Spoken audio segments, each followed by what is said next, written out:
Hey everyone, I'm Julie Ireland and I'm a GTD coach. And today I'm going to talk about how my GTD Weekly review, how I folded it into my self-care. And my definition of self-care is kind of the activities, the things that I do that have a very healthy and positive net effect.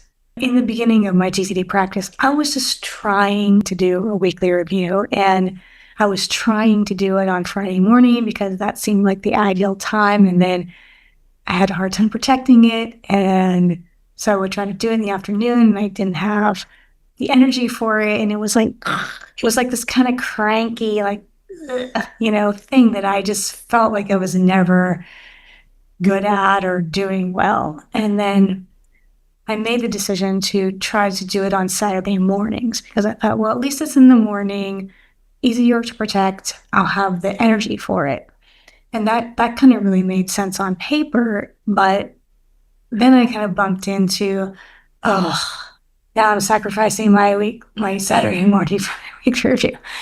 Little drama there. And, I'm not really sure. It sort of had this kind of, this kind of should. It had a kind of a negative narrative to it. I'm not really sure what happened. I'd love to kind of pinpoint it. I don't recall getting visited from a GTD angel in my dreams, or, David Allen just kind of coming out of nowhere and talking me off the ledge.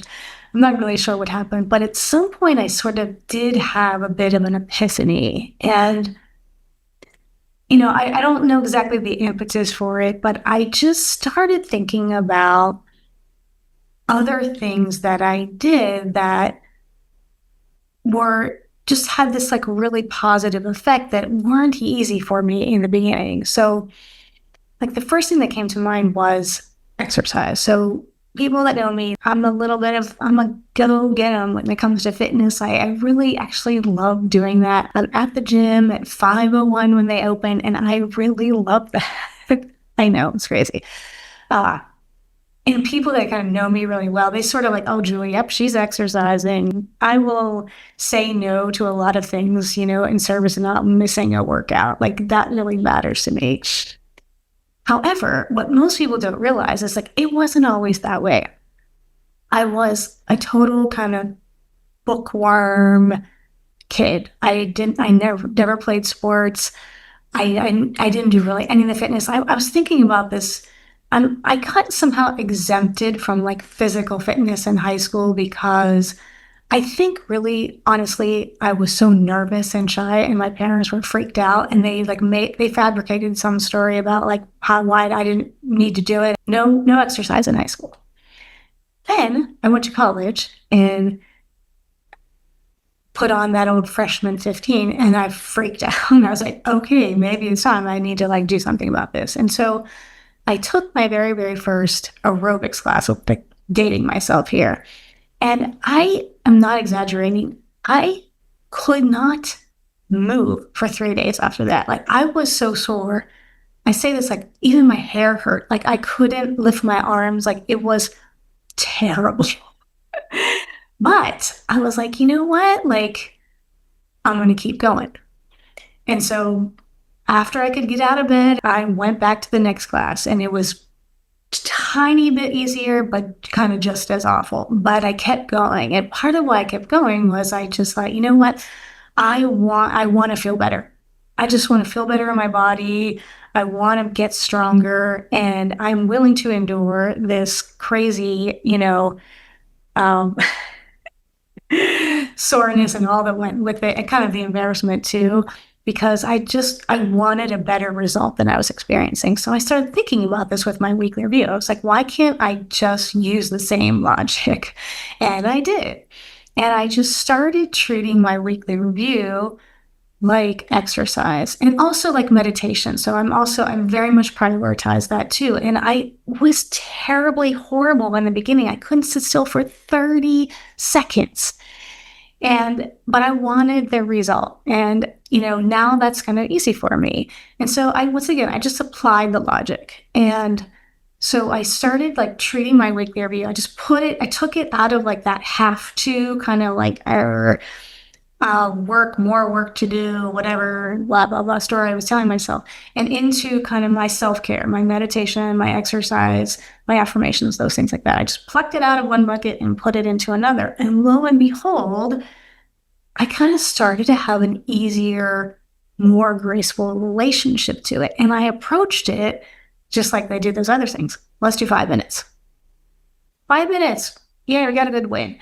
And I just started to build the muscle. And then, so, it didn't really take long where I started to just have a better experience with it. And now, and even now, like sometimes it's bumpy, just like exercise. Like sometimes you just kind of have a crappy workout, but you come back.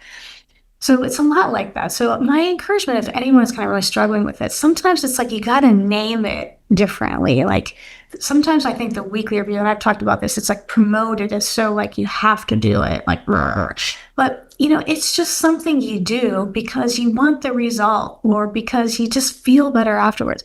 That's the thing that will get me over the hump with exercise and my weekly review. I know pretty much for certain that I'll feel better afterwards. So if I'm struggling, if I'm resistant, this happened the other day, it was just hot and I was cranky and I was like, I don't feel like exercising. That was like, okay, I'm going to feel better if I do something versus just staying here and being cranky about it. And sure enough, I got my butt out the door. It wasn't anything heroic, but I felt better afterwards. So my encouragement is, be gentle, gentle. If you're struggling, be gentle. This doesn't need to be heroic. It's never going to be perfect, but just see if you can like align it with other things that, that are maybe easier for you, that weren't easy in the beginning, but you got over the hump with. So I hope this helps.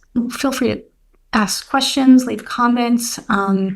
Thanks always for watching. For more GTD resources, please visit gettingthingsdone.com and David Allen's YouTube channel. For more information, please email us at info@gtdfocus.com or visit our website, gtdfocus.com/contact.